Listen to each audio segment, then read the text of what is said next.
Well, good afternoon, everyone. My name is John Kao. I'm the moderator for this session, and it's a pleasure to welcome all of you here. Given the lovely lighting here, I'm not sure whether our panel should break into song or share their deepest thoughts about education. Maybe we'll get both. But certainly this notion of education in relation to the notion of an innovative society could not be a more important topic. Just by way of introduction so that you have a little bit of background on my own perspective, I've been advising countries on national innovation policy for about 15 years, off and on. And what I like to say to them is if you want innovation in your country, you have to have people who know how to do it. And if you want people who know how to do it, you have to help them learn how to do it.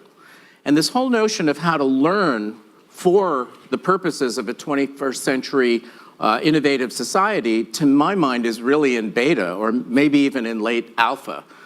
There is so much turbulence in the world of education, and actually one can even say that the world of education per se and the world of learning are diverging at a very rapid rate. We're in a world now where a colossal amount of content is posted every day on social media, and not all of it is about Beyonce's latest album. It's also about 12-year-olds sharing knowledge of one kind or another, about co-creation, about peer learning, and things of this kind. The notion of the whole education process, formal education, beginning to turn upside down, because in a sense, the notion of the sage on the stage, the hierarchical notion of education, is giving way to far more lateral and peer-oriented models. The notion of education turning inside out, because the locus of learning now can be anywhere that you have a cell phone, and the question of what these things called schools are, and what these things these humans called teachers are, in some respects is open for discussion as well. We're here to talk about education technology, but we also have to be aware of the fact that technology as a whole is exerting a disruptive influence on education. For my money, one of the biggest areas that I think we will see some dramatic innovation, to use a popular term for this session, is the whole notion of blockchain and related technologies in relation to credentialing.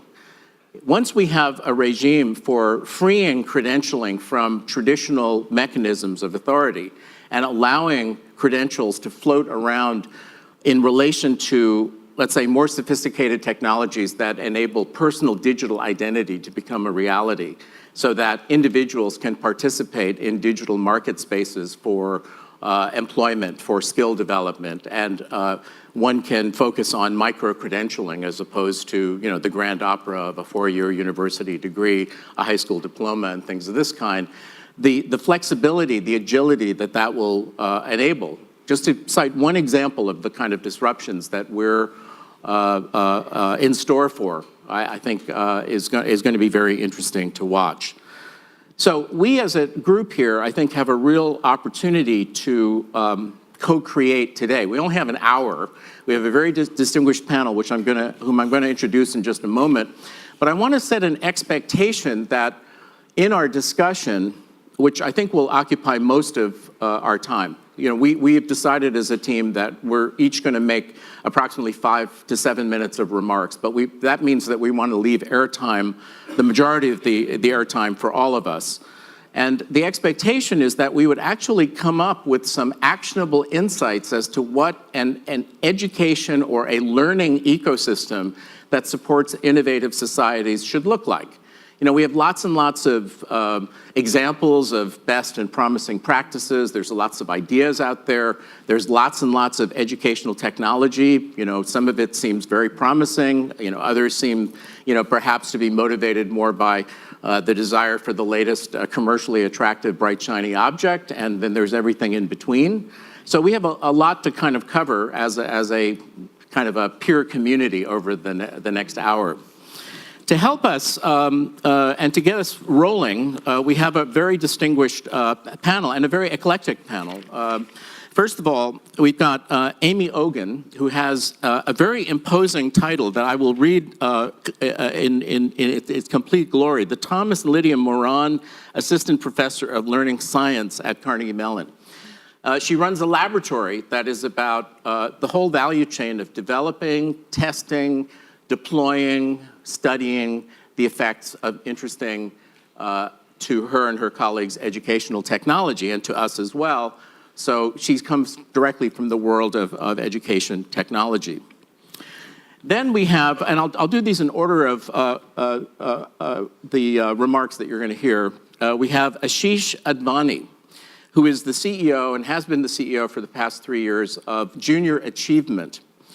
Junior Achievement is, in fact, at least as I parse it, a great example of this diverging of education and learning, because the learning experience under a Junior Achievement umbrella does not necessarily occur in the brick and mortar, traditional, hierarchical, teacher-driven infrastructure of traditional education.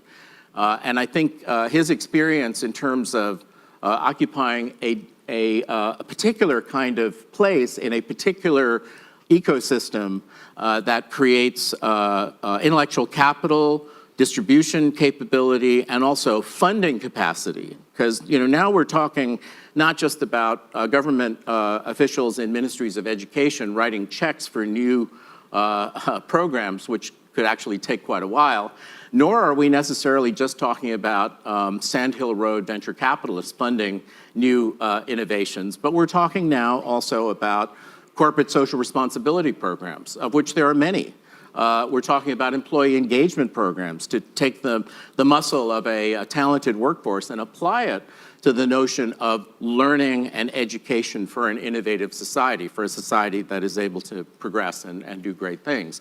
So I think we're going to hear some very interesting perspectives from Asheesh. And then finally, we have Suzanne Fortier, who is both a principal and a vice chancellor at McGill University. And I now understand that a principal is essentially the chief executive president equivalent, and the vice chancellor, who she also tells me does not get paid, is the person who is empowered to give out degrees. So we have in one person two sides of the education equation, and her, I think, value proposition for us today will be to address specifically some of the issues of higher education. Having made those introductions, I don't want to constrain any of you in any way. I mean, I think it's important that they know who you are.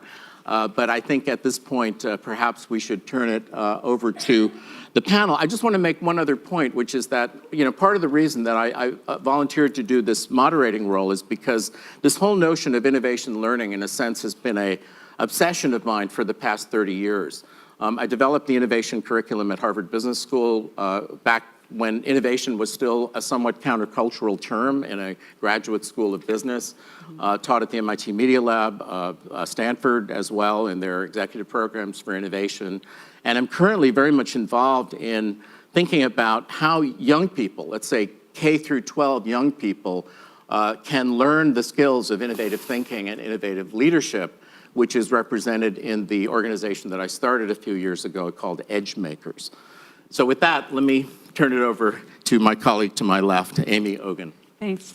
Thank you. So I think one of the goals here was to talk about the variety of stakeholders that are involved in this whole ecosystem. And so I'm here to represent the research and academic side of the table. I'm one of the young scientists here at the World Economic Forum.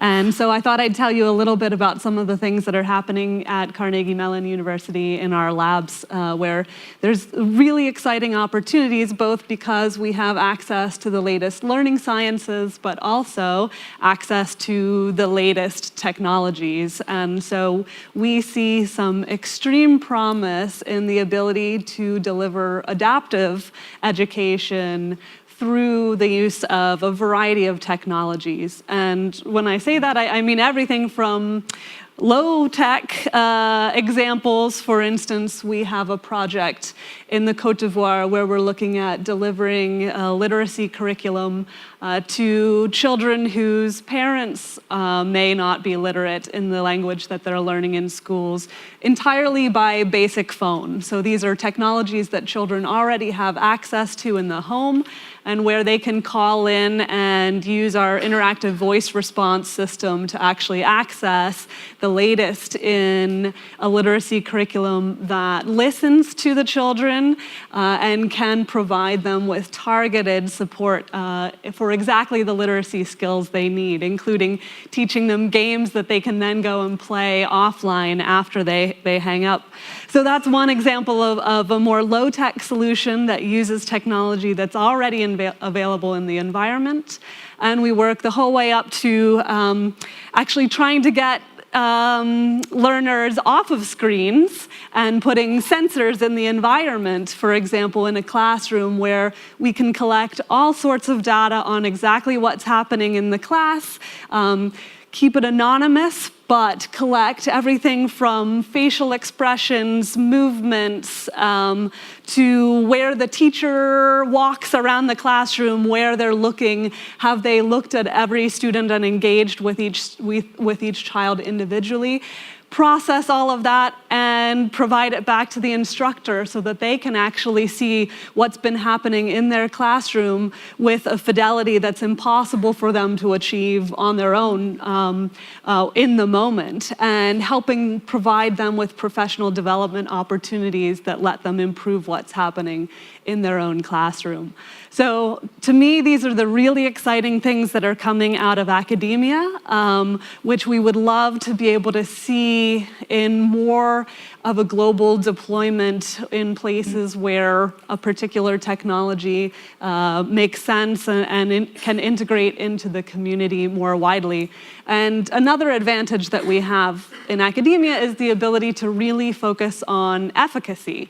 So we actually have the freedom to spend the time and effort necessary to really evaluate the learning outcomes that are happening with our technologies and use them in iterative development cycles so that we actually can make solid promises about what we're delivering to a particular community. So I'm really excited to be here and to talk about the ways in which we can partner with all of the other aspects of the ecosystem in order to provide the best quality education and really the learning opportunities that are going to be needed in the future as we move towards a faster paced need for new skills and new development. So just a follow-up question, you know, the old saying is that innovation isn't innovation until the new thing is adopted. And so what have you learned about the enablers and the obstacles of actually taking the great work that you do and injecting it into the mainstream? Well, that's a great question. One of the things that we have learned is, I loved that you were talking about new models of learning. One thing that we have learned is that while peer learning is very powerful, it's not successful in and of itself. And we really need to integrate with other members of the community in order to make sure both that adoption happens and that learning actually happens. So we love peer learning models when parents are also on board and supportive of educational opportunities, when teachers, but also other community members can support these learning opportunities, and when governments are involved as well. So we've run into any number of obstacles trying to work across the needs and goals of each of those members of this ecosystem. And we really find that in order to provide equitable and just educational opportunities, we need to involve all of those stakeholders together. So coalition building becomes really key, huh? Absolutely. Okay, understood. Well, thank you for that. So Asheesh, the floor is yours. Thank you. And I want to say that I had a chance to see a demo of your technology a couple years ago in Davos, and it was amazing. So plug there. So I'm not sure how many of you already know about junior achievement. Before I go into a spiel about junior achievement, could you just raise your hand if you already know what we do? Great, so about maybe a quarter, so I'll keep it brief.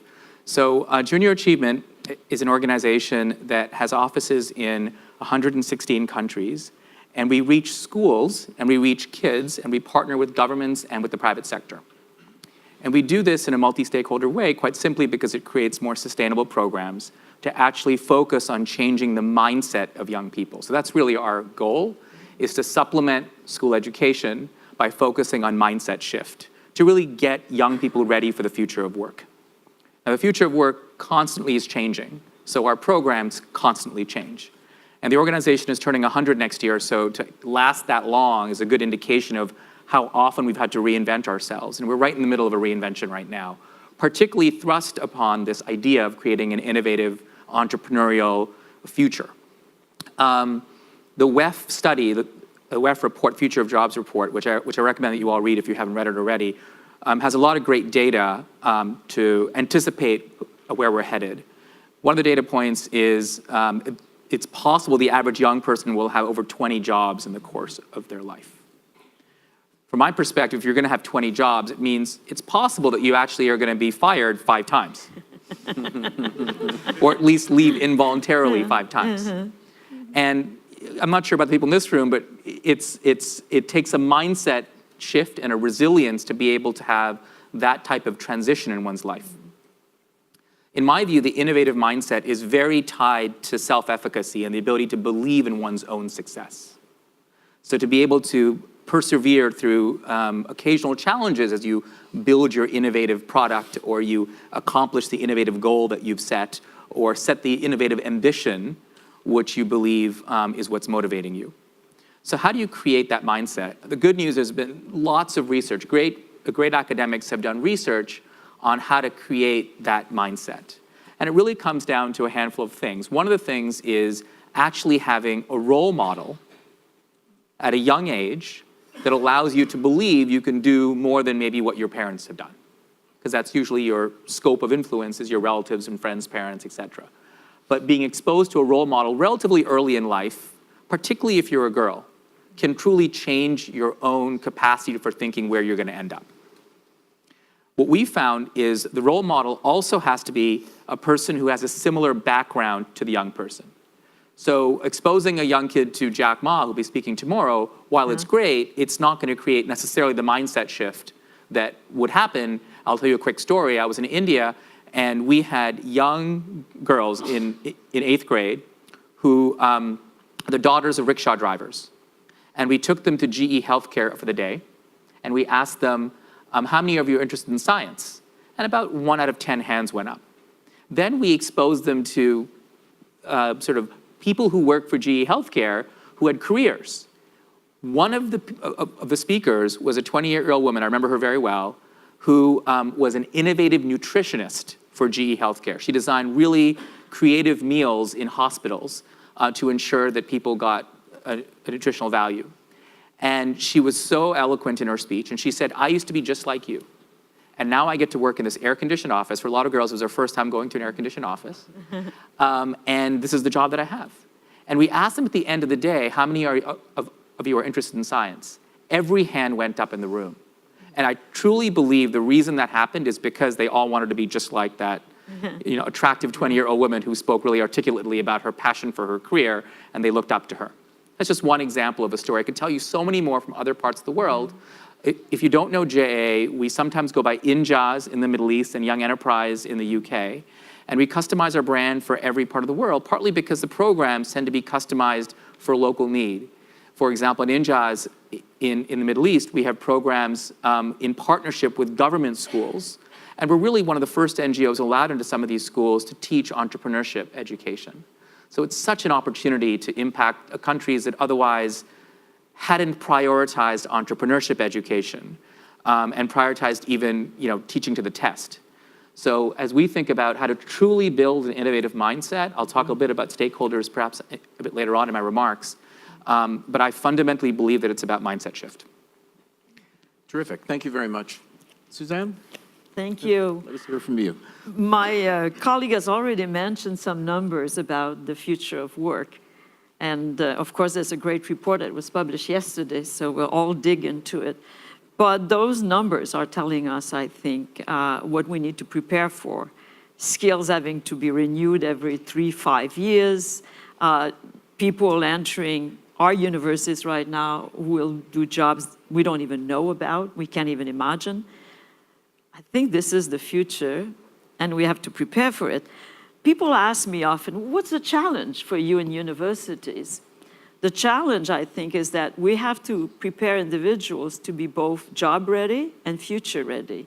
And future ready and job ready, it means preparing them for the next 3 years, 5 years, 10 years, 25 years, 50 years, maybe even more, because of course we're also projecting that people will live to be 100-year-old and will have those many jobs, 20 jobs. So how do we do that? Because there's a short-term demand, but there's also a very long-term demand. And I think that what is needed, and I think that's where almost all universities are moving, is to have a much more richer set of offering, an environment that offers many different kinds of learning opportunities. Not just sitting in a classroom or doing a laboratory in science, but many different opportunities. Learning opportunities are offered nowadays in bite-sized, tailored, just-in-time type of opportunities, but also in work-integrated learning, internships in industries. We also need to take people in those deep learning. We talk about it in AI. Well, humans have to be able to do deep learning. And these kinds of experience have to be offered also to our students. And from what I see in our own universities, but across the world, this is where universities are moving. The one thing I would note also is this is where students are moving. So we're talking here about innovative societies. Students are doing just that on their own. They're creating their own initiatives for learning, they're launching them, they're leading them, they're creating innovative communities on our campus. And they go even further, they create innovative communities globally because they're all connected globally. Now, our chair mentioned learning inside brick walls in universities. Well, that's no longer quite true. I'll mention just two initiatives at my university very briefly because they're not inside brick walls. We're working with cities in China and in Brazil in the training of medical doctors for family medicines. So these are people who are already working as doctors, and we're contextualizing what they need to learn in their own community through some online learning and some also very intense in-person learning. Another thing we're doing, and it's not inside brick walls, is working with our First Nations Aboriginal community right next to our campus, just a few miles, kilometers away, but bringing learning in their own community and contextualize for their values, for their traditional knowledge, helping them learn in their own community. This is not inside brick walls anymore. And what I'm telling you about my university is happening everywhere. So I'll tell you the two things that really, to me, are the most important thing in terms of preparing individuals for this world. I think we as individuals, and certainly true of our students, have to take leadership in our own learning path, in shaping our learning path, and also in shaping our own career path, so leadership. And I'm seeing students doing just that. And the other thing that I think is extremely important is to teach individuals, and it may start at primary school and kindergarten, make them discover and explore their great capacity for learning. Because they'll have to learn throughout their lives. And so they have to discover that and understand. And I'll end with one story here because it's something I heard at Davos in January and made a big impression on me. A young woman who was part of the Global Shaper community coming from Africa to Davos.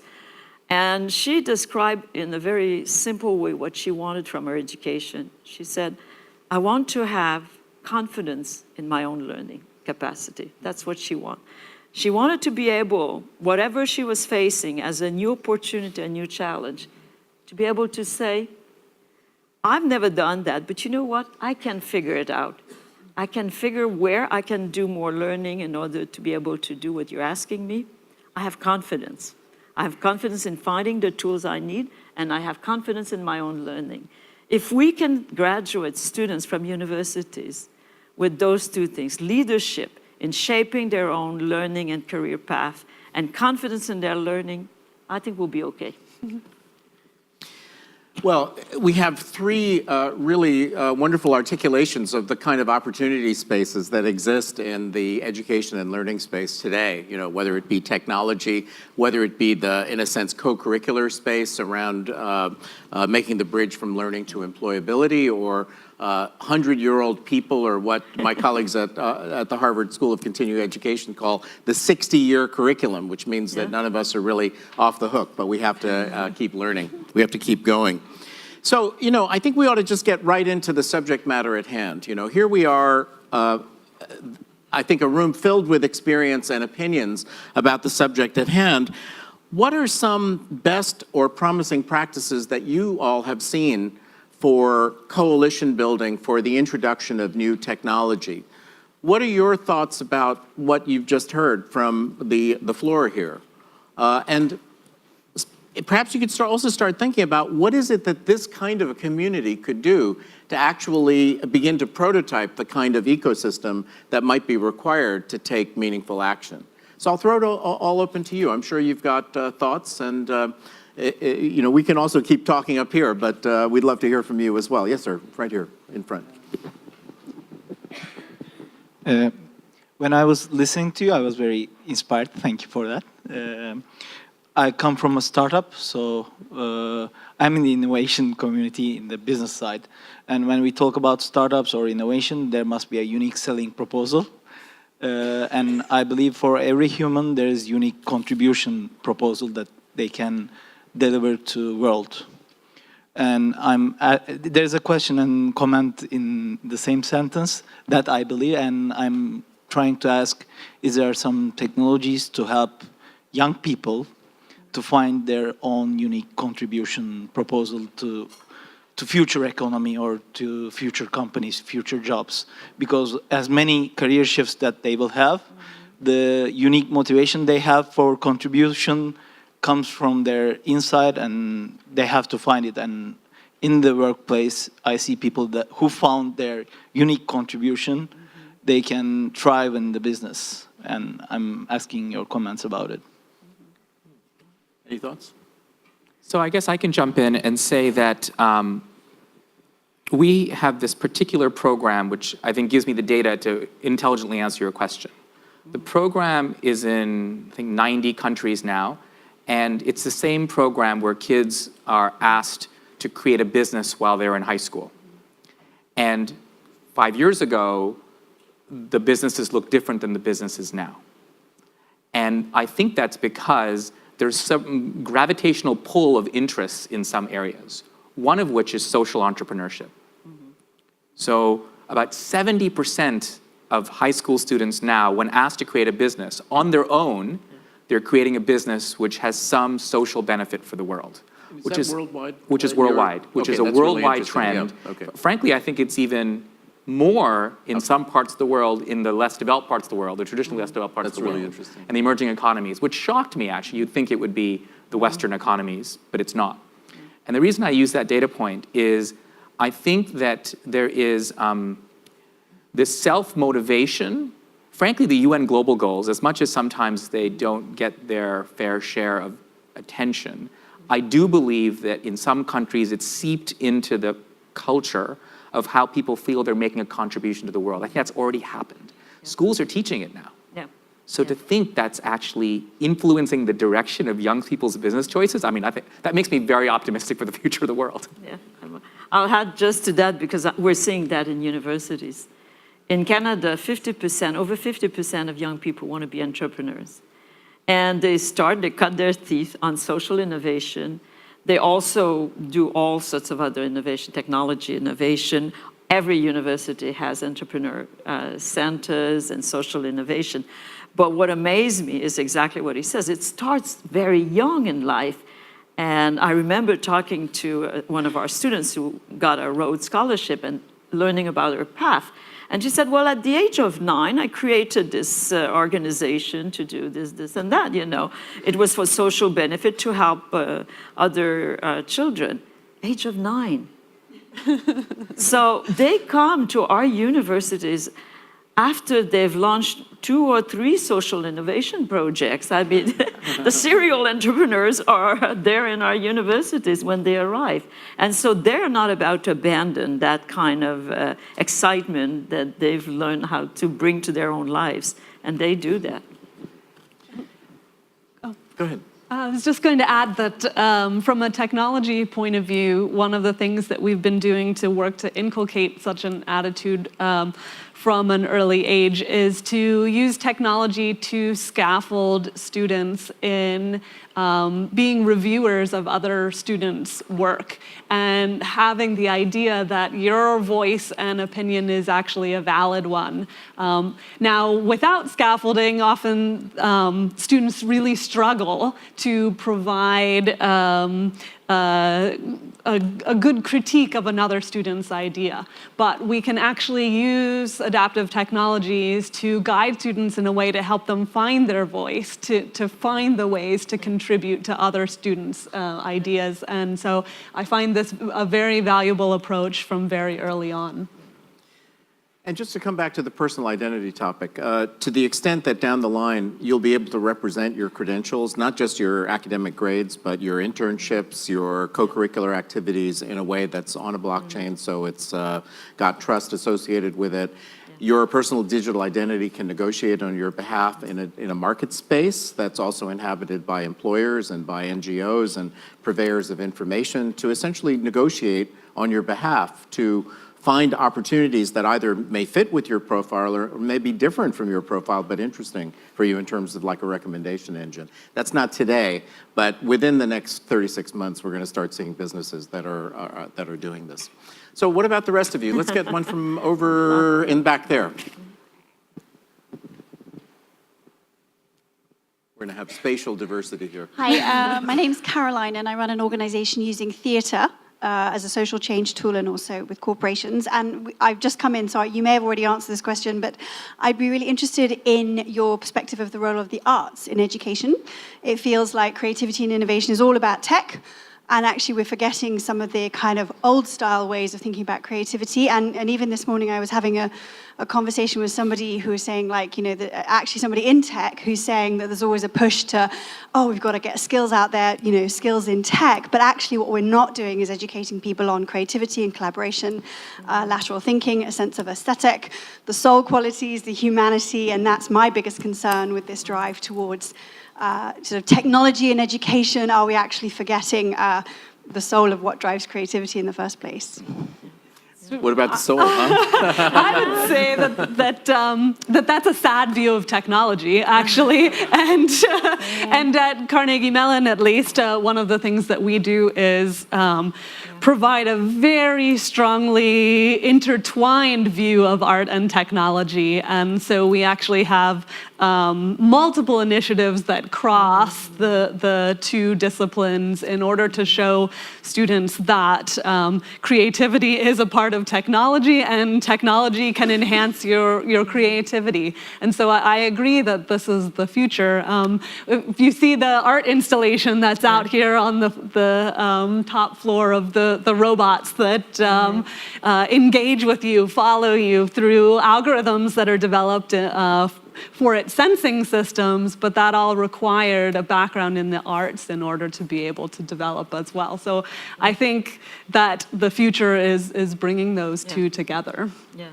Yeah, I'd like to say just one word about this because I think that that's why it is still something that many young people choose to come to those institutions with their brick walls, but they're great campuses where you have those random collision, where you run into a person who's studying music, another one who's doing theater, arts, another one who's in philosophy, quantum physics, and that's where you broaden very much your own knowledge and your interests. You often discover that you have interests you hadn't even known about, and you change fields. this happens all the time. So I think when we think of the kind of environment we need in our university, it's also that part of the environment that creates those those, we call it the creative collisions among people. And creating spaces and the way we have our campus designed that promotes that. At my own university, I'll tell you the best part is, and you'll be surprised because it's in Canada, people think it's cold all the time. That's not true. That's a false truth. It's actually quite nice. And we have a beautiful garden-like campus where you see people everywhere on the grass at picnic table. Lots of creative collisions occur right there. So, In the back there?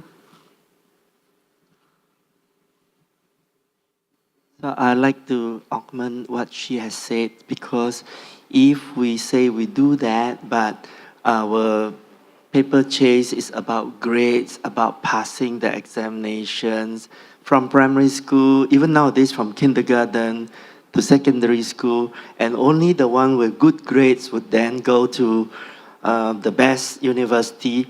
The entire grading system only measure the one dimension, your analytical and your memory tests.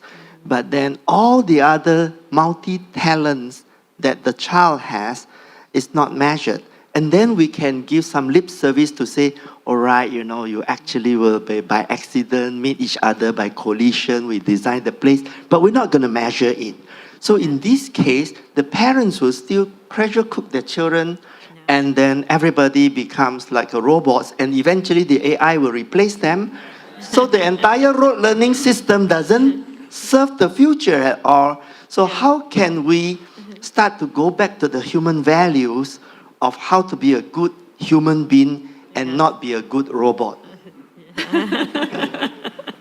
So I'm actually closer to that point of view, partly because I'm normally a very optimistic person. You probably hear the word optimism at least 3 times in my remarks, but I'm actually somewhat pessimistic on this dimension, which is I see more and more, we'll use the word programming for the lack of a better word, of kids to do more before they go to university.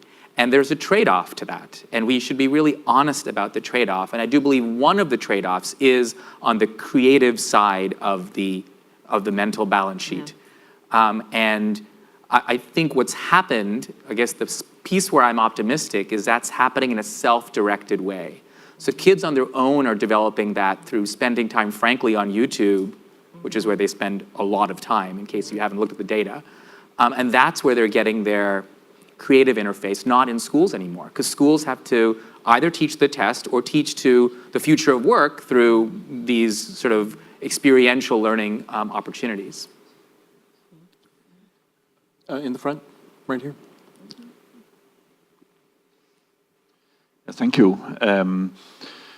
I'm representing people with autism. So typically they struggle in the education system, but they can be some of the most innovative people. This is what we see from big companies that we help to hire autistic people. A lot of patents come out of that.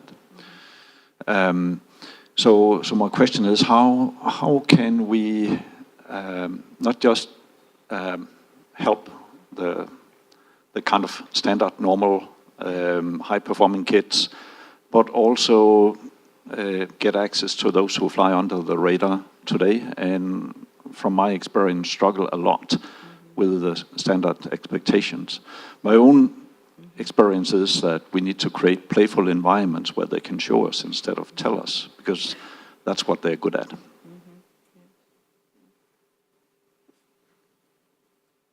I'm looking at Amy, but I can say something about what we're seeing in university is certainly a big change in now, starting from what's happening in primary and secondary school, who are better equipped now to accompany kids with various situations and appearing to be accompanying them successfully because they're now in our universities. Certainly, all universities in my country have a fairly large percentage of students who have learning disabilities of one sort or the other and cognitive difficulties.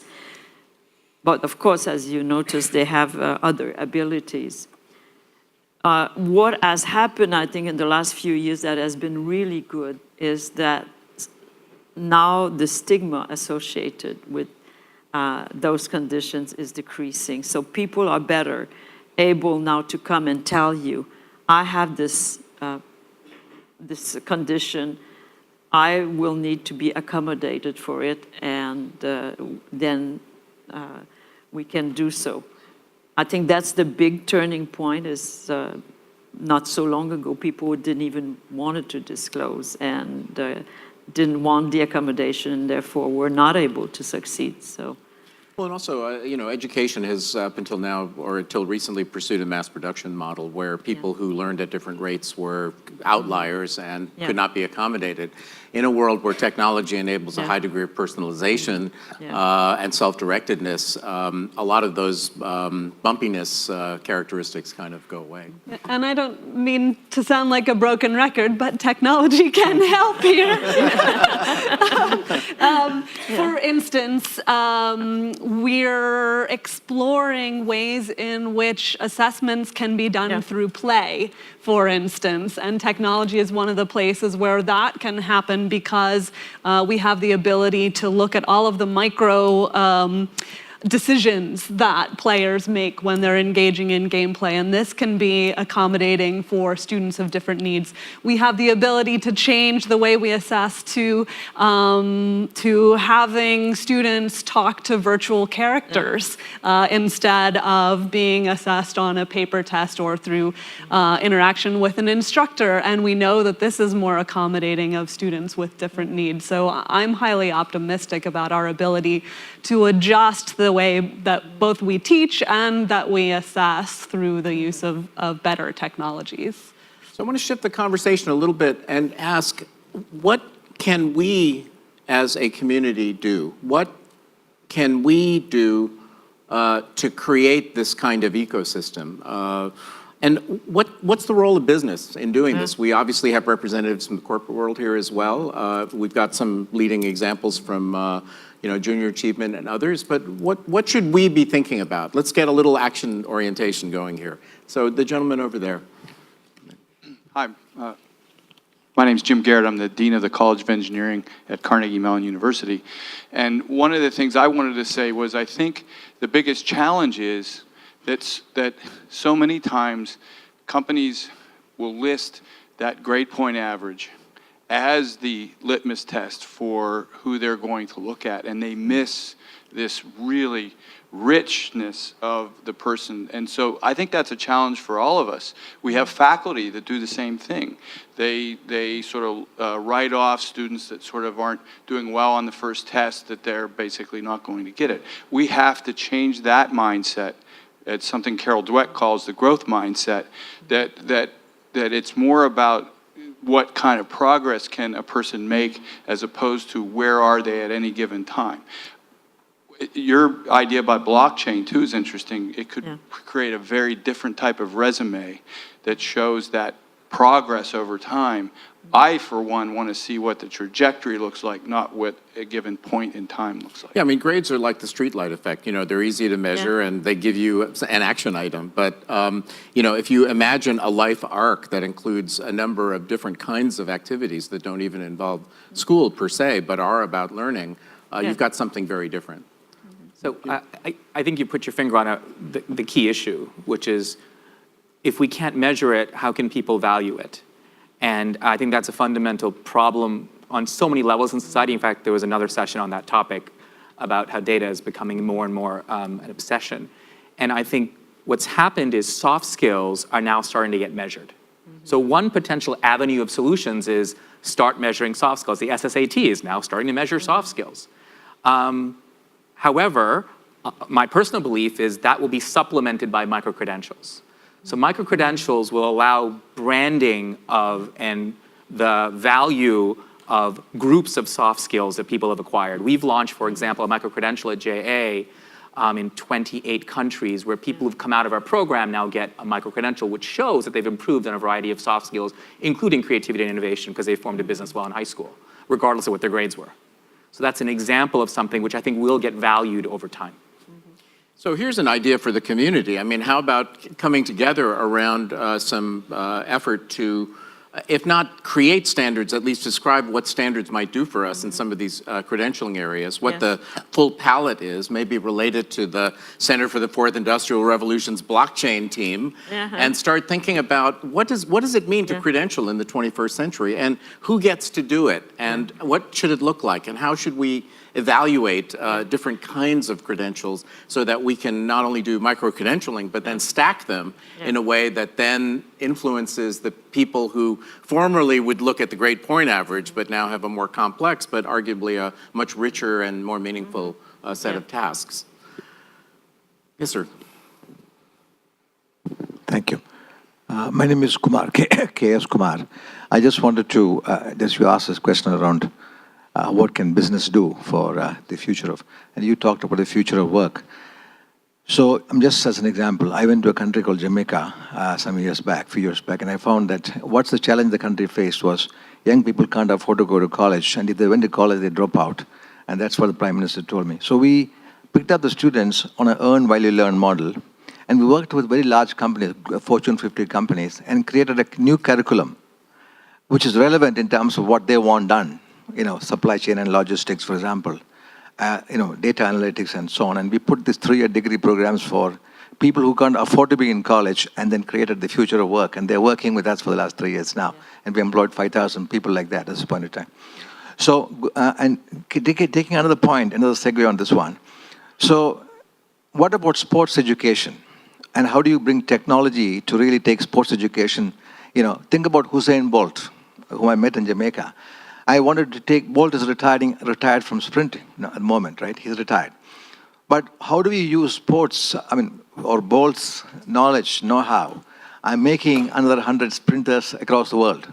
How do you use technology and create a back office where Bolt can actually virtually coach, few hundreds of young people around the world or even more in sprint, right?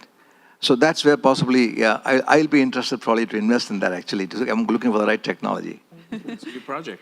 Yes, absolutely. Actually, there's, if you look at professional athletes, they use a lot of technology now. And one of the interesting things that's being explored is the idea of personal informatics for athletes. And I think that's an idea that could trickle down to amateur athletics and sports education as well. So the idea that you have access to all of the data that you create while you're engaged in an activity, and coaches can help you learn from it. Yeah, it's really interesting. All the way in the back there.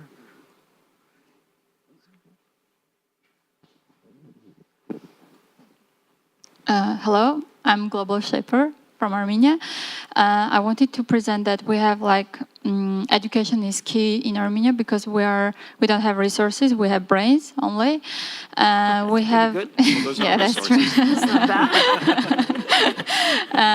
We had created in Armenia technological solution for teaching kids from 12 years. We have Center for Creative Technologies that are teaching kids animation, design, robotics, all these technological things, plus soft skills, presentation skills, etc. We do TED Kids, but this is private initiative, and we have different private things, but the question is how we can do that in the public schools, how we can shift the public schools to more to the future of the jobs, more to the soft skills.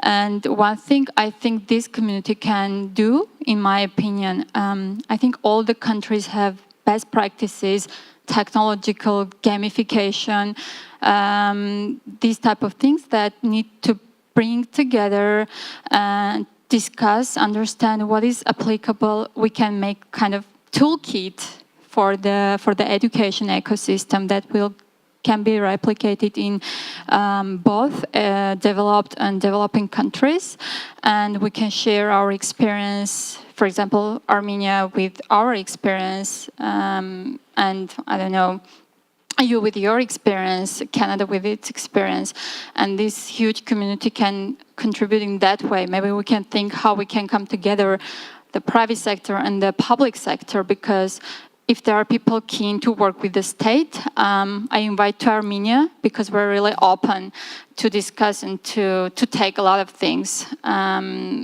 We can discuss and we can offer a web to start education-related VEF event, I don't know, to bring the community and to discuss all these best practices and to make the standards and also these toolkits to take and replicate in our countries. But thank you. Great idea. Rebecca, is Saidia here? So our thought was perhaps you could share some thoughts from a forum point of view about what the possibilities are. So Saidia is the head of the new center that you've probably heard about for the new economy. And congratulations, is now a new member of the managing board of the World Economic Forum, but has a point of view, I think, about the subject matters we've been talking about. So invite you to share some thoughts with us for a few minutes, if you would. Okay, thank you very much. Thank you, everyone. Fascinating conversation. Lots of really great ideas, whether it's forms of personalized learning, whether it's other uses of technology, whether it is having the right kind of role models, having the right kind of ecosystem. Lots and lots of great ideas, and I think there are no simple solutions, and perhaps we have to accept that. Maybe there are many, many silver bullets and not just one, and maybe there will have to be experiments, and maybe some will fail, but many will succeed, and that will transform a lot of lives. So what we're trying to do at the forum is provide a platform for some of those experiments, some of the most innovative stuff in the Center for New Economy and Society. And we've been doing quite a bit of work over the last few years. Some of it is very much driven by insights like the kind that came out yesterday, the Future of Jobs report.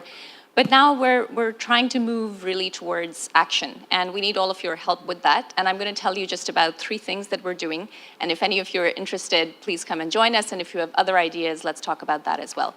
One is trying to understand what is the school of the future. And that's something we're going to start developing a little bit of work around.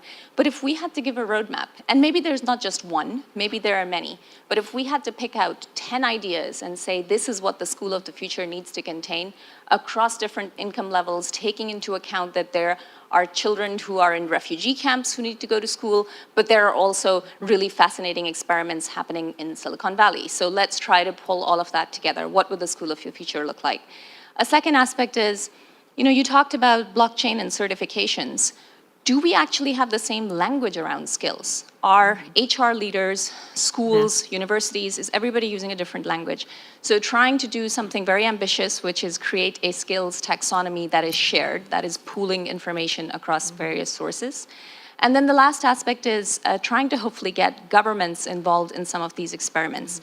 So we have commitments from Australia, Oman, South Africa, Argentina, and India to move towards this Closing the Skills Gap Task Force initiative that we've created. We have those commitments. We're focusing very much on adult reskilling and upskilling, but the idea is to move in year 2 towards the schooling system and towards universities. So if you're interested in any of that, we'd love to work with you. Thank you. Thank and you. Thanks to John, Suzanne, Amy, and Asheesh for a fantastic panel. And it's not over yet, so but thank you very much for the comments. So I think we want to get you out of here on time. I mean, clearly this could be a 3-hour discussion. We feel like it's frustrating because we feel like we've just scratched the surface. So I'd like to invite the panel for any concluding thoughts, integrative thoughts. We can't put a bow on this, but maybe we can at least try to get a little bit more perspective on the themes. Anyone care to share a perspective? Well, I'll share something here. I think we have to remember that learning is probably the most exciting, rewarding human activity, and focus on that. And seeing that it's so exciting, we need to do it together. Why not share in the excitement? And it's something that keeps us alive. And particularly for people who are about to have very long lives, they need to be equipped to appreciate the joy of learning and be able to keep that for the rest of their life. We just celebrated the 100th anniversary of a person at my university who's one of the leaders in neuroscience, discover a new form of memory, Brenda Milner. And that was her message, always her message to students is, make sure you do something that you really like, because you might have to do it for a very long time. Learning is something that we will do for a very, very long time, and it is truly exciting and rewarding. And as educators, so this is in the primary school, secondary school, university, let's start from that premise. It's exciting, it's rewarding. Let's always use that as the basis of anything we do. And it's true for every person, every individual. We're all different, but we can all be excited and rewarded by learning. Wonderful. I love that. I love that. Bring the joy back to learning. That's a great thought. And I think it comes back to the ideas that have been shared about mindset and how important it is for us to think of ourselves as beings who are always engaged in the learning process, and that all of us have room to grow, and that's just the way of being. My other final thought is also something that has been brought up in multiple conversations about the need for contextualized or customized learning opportunities. And so one way to use technology is to scale, to spread the same thing everywhere. The other amazing use of technology is to adapt, to customize, and to be able to deliver exactly what's needed to the right people at the right time. And so that's where I want to see technology go, rather than trying to find the one-size-fits-all approach that now spreads to the world, is actually finding the right approach for every learner. So I'll try to end on both an optimistic note and a cautionary note, if I can. So the optimistic note is young people are incredibly resilient. And at least from the perspective of our organization, we, for many, many years, used to always build our own programs and thought, like probably many of you do, that our own stuff was the best. I've now realized that we have this thing called distribution into schools around the world. And if any of you have great technology or great programs that would benefit from being in schools, please come talk to me. I continue to believe there's so much opportunity if we just focus on the right things. That's the optimistic thing. The cautionary thing is, I think we have to remember that the people in this room are really talking from the position of privilege. It was so nice to hear a voice of a global shaper, but we really are focused on innovative minds for only a portion of the world. And if we focus on the vulnerable sort of populations of the world and how they could fundamentally be left behind, which could create such a significant inequality gulf that our conversations about innovation and all the technology in the world won't rescue the world we live in. So I want to end on that somewhat cautionary note and realistic note. So there was a political scientist, of all things, named Horst Riddle, who back in the 60s coined the phrase wicked problems to differentiate a certain class of challenges that seemingly were insoluble, as opposed to easy to solve problems that he referred to as tame problems. So this whole question of what is the future of education, the future of learning, the impact on innovative societies, the vector of investment, the role of technology, the role of corporations, all of the things that we've talked about, collectively, in my mind, constitute a wicked problem. And Riddle was a smart guy. So he said, in summary, I'm summarizing a lot of what he said, is that to address a wicked problem, you have to get all the stakeholders into a shared space and work things out.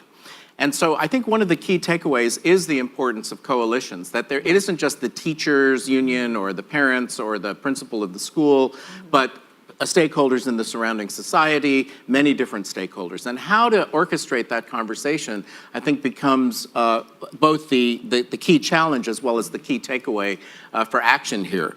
Clearly, this whole notion of, if we think about what a community like this can do, inventorying best and promising practices. I mean, I can't keep track of what's going on around the world in terms of experiments at a national, urban, state level, but there's a lot of stuff going on. How do we make sense of that? Well, curating that would be, I think, a really useful task.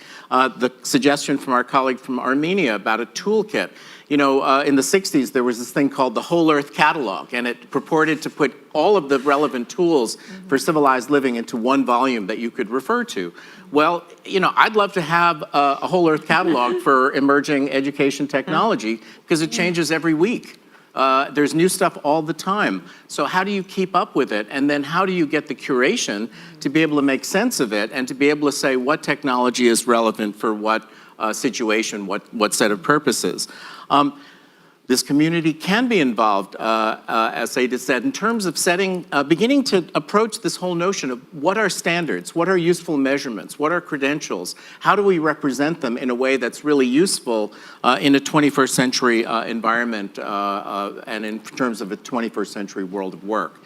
So I think there are actually a number of exciting horizon tasks for a community like this to undertake. I wish us all luck to begin that process. I want to thank our terrific panel for a great discussion and thank all of you for being here.